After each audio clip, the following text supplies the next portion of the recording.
Fala galera ligada no futebol, fim da rodada número 20 do Campeonato Brasileiro, a primeira rodada do retorno. Os jogos estão pegando fogo, muita briga na parte de baixo da tabela do campeonato, muita briga também na parte de cima por zona de Libertadores, briga pelo título. Então vamos dar uma olhada agora como que ficou a classificação ao fim da rodada número 20. Com 42 pontos, o Atlético Mineiro é o líder do campeonato com 13 vitórias. Em segundo lugar vem o Palmeiras com 35 pontos, com 11 vitórias. Em terceiro, o Flamengo com 34 pontos e 11 vitórias. Um detalhe que o Flamengo tem 2 jogos a menos, então pode aí facilmente passar o Palmeiras no campeonato ainda, se ganhar esses 2 jogos que tem para cumprir. O Fortaleza vem logo atrás na quarta posição com 33 pontos e 9 vitórias. O Bragantino, com 32 pontos, é o quinto colocado do campeonato, com 8 vitórias. O Corinthians vem na sexta posição, com 29 pontos e 7 vitórias. O Fluminense, logo atrás do Corinthians, na sétima posição, com 28 pontos e 7 vitórias também. O Cuiabá subiu para a oitava posição, com 27 pontos e 6 vitórias. Na nona posição vem o Inter, com 26 pontos e 6 vitórias. O Atlético Goianiense na décima posição, com 26 pontos e 6 vitórias no campeonato. O Atlético Paranaense vem na sequência na 11ª posição, com 24 pontos e 7 vitórias. Com os mesmos 24 pontos, vem o Ceará também na 12ª posição, com 5 vitórias. O Santos vem em 13º, com 23 pontos e 5 vitórias. O Juventude, com a mesma pontuação do Santos, vem na 14ª posição, com 5 vitórias no campeonato. Na 15ª posição, o Bahia figura com 22 pontos e 6 vitórias. O São Paulo vem logo abaixo do Bahia na 16ª posição, apenas 1 ponto da zona de rebaixamento, com apenas 5 vitórias no campeonato.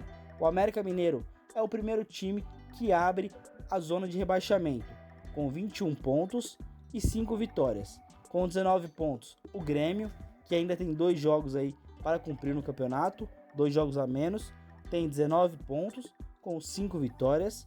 O Sport, na 19ª posição, tem 17 pontos, com apenas 3 vitórias no campeonato. E por último, a Chapecoense. A Chape tem aí apenas 10 pontos e conseguiu a sua única vitória aí no último jogo contra o Red Bull Bragantino.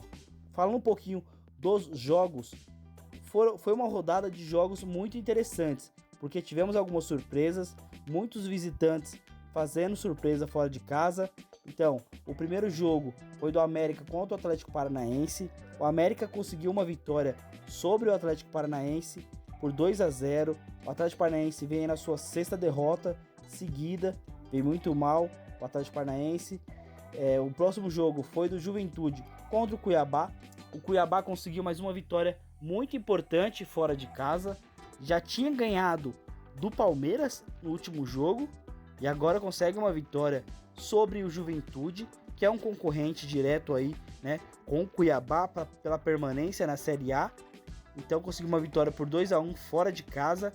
A Chapecoense conseguiu sua primeira vitória sobre o Bragantino também no sábado por 2-1. O Bragantino, que vinha muito bem no campeonato, vinha ali vem brigando nas primeiras posições do campeonato e agora começou a perder alguns jogos, começou aí uma certa instabilidade lá pelo lado do Bragantino. O Santos empatou sem gols com o Bahia também no sábado por 0-0 dentro da Vila Belmiro. O Grêmio conseguiu mais uma vitória no domingo pela manhã, o jogo das 11 da manhã, por 2-0 sobre o Ceará. O Felipão vem aí se reabilitando com o Grêmio, tá conseguindo aí dar uma cara para esse time. O Grêmio já conseguiu algumas vitórias importantes e vem subindo no campeonato aí. Logo logo sai da zona de rebaixamento se continuar com esse desempenho. O Palmeiras perdeu em casa no domingo às 4 da tarde para o Flamengo. O Flamengo que veio muito desfigurado, que foi muito desfigurado para esse jogo, sem os seus principais jogadores, sem o Gabigol, sem o Bruno Henrique, sem o Diego. O Arrascaeta saiu logo no início do jogo. O Palmeiras, mesmo com um time muito misto aí do Flamengo, perdeu pro Flamengo dentro de casa. Trouxe aí uma certa estabilidade pro lado do Palmeiras, porque o Palmeiras estava treinando aí já há mais de 14 dias e não conseguiu dar uma resposta. Então, o Flamengo conseguiu uma vitória aí muito importante também, e o Flamengo já está começando ali a figurar na parte de cima da tabela, na terceira posição, mesmo com 2 jogos a menos no campeonato. Outro jogo de destaque aqui foi o Fortaleza contra o Atlético Mineiro. O Atlético Mineiro conseguiu uma vitória fora de casa também, muito importante. O Atlético Mineiro, que vem numa sequência muito boa de vitórias, já tem 13 vitórias no campeonato. Dos 20 jogos que disputou, são 13 vitórias. É muito importante que o time faça essa quantidade de vitórias, se quer figurar lá na frente, se quer brigar por título. Então, o Atlético Mineiro aí, com o Nacho, com o Hulk, com o Zaratio, com seus principais jogadores, e agora com a vinda do Diego Costa, tem tudo para brigar por esse título.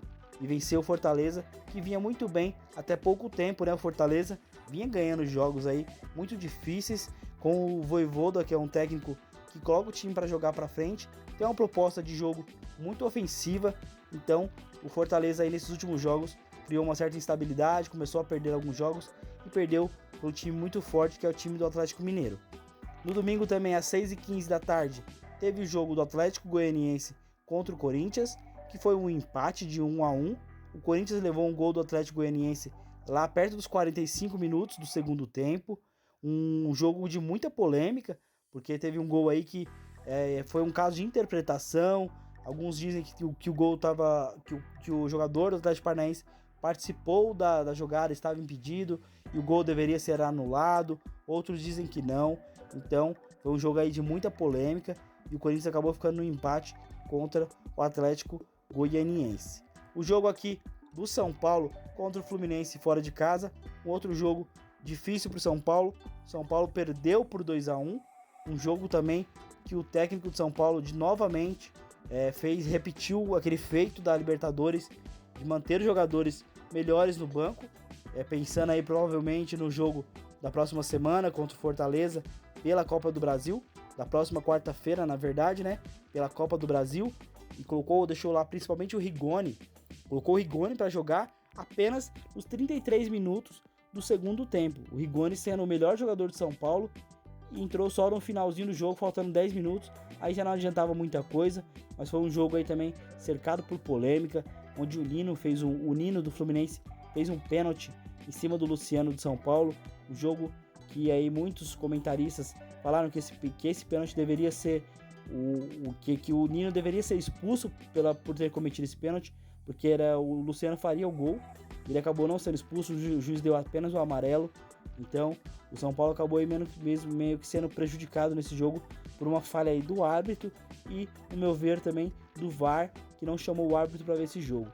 Infelizmente, o São Paulo perdeu mais um jogo, vem passando por uma instabilidade muito grande agora. O tricolor aí está apenas um ponto da zona de rebaixamento. Tudo bem que tem um jogo a menos contra o América Mineiro, que é um outro time que está brigando ali na parte de baixo da tabela. Então, o São Paulo precisa ganhar esse próximo jogo do América Mineiro para conseguir logo se reabilitar e sair dessa parte de baixo da tabela, que a gente sabe que é uma parte muito perigosa, principalmente para os times grandes que não têm costume de figurar ali naquela parte de baixo da tabela. E por fim, o último jogo da rodada entre Sport e Internacional na segunda-feira. O Inter ganhou do Sport mesmo fora de casa. O Sport também vem muito mal, perde jogo em casa, perde fora e tem passado por uma instabilidade muito grande também. Então, esses foram os destaques dos jogos aí do Campeonato Brasileiro. Vamos dar uma olhada aqui na artilharia. A artilharia tem o Gilberto do Bahia com 8 gols, o Bruno Henrique também com 8 gols e o Edenilson também chega ali com 8 gols. A surpresa aí na artilharia é o Edenilson do Internacional com 8 gols. Ele é um jogador que joga no meio de campo. Como ele é o batedor oficial do Inter de pênaltis, ele acaba aí conseguindo fazer alguns gols. Ele tem esse quesito de pênalti, é muito bom nele, ele dificilmente erra, ele praticamente tem um aproveitamento de 100%, então ele acaba aí figurando entre os artilheiros aí do Campeonato Brasileiro.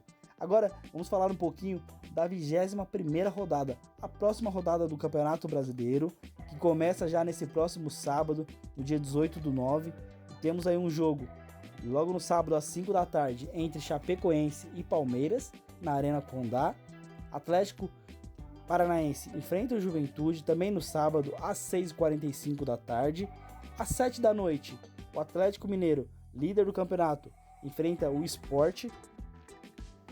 Também no sábado, o Ceará enfrenta o Grêmio às 9 da noite. O Santos às 9 da noite. O Ceará enfrenta o Santos.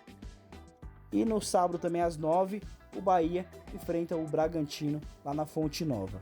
No domingo, às 11 da manhã, o jogo que abre aí os jogos de domingo. O Inter enfrenta o Fortaleza dentro de casa, lá no Beira-Rio. O São Paulo, às 4 da tarde, enfrenta o Atlético Goianiense dentro de casa, no Morumbi, às 4 da tarde. Às 6h15 da tarde, no domingo, o Corinthians enfrenta o América Mineiro. E às 8h30 da noite, um clássico aí entre Flamengo e Grêmio, que é o mesmo jogo da Copa do Brasil. Flamengo enfrenta o Grêmio aí lá no Maracanã, às 8h30 da noite. E, por fim, para finalizar a rodada, temos aí o jogo do Cuiabá, o jogo do Cuiabá contra o Fluminense, só lá na próxima segunda-feira, no dia 20/9, para fechar a 21ª rodada do Campeonato Brasileiro.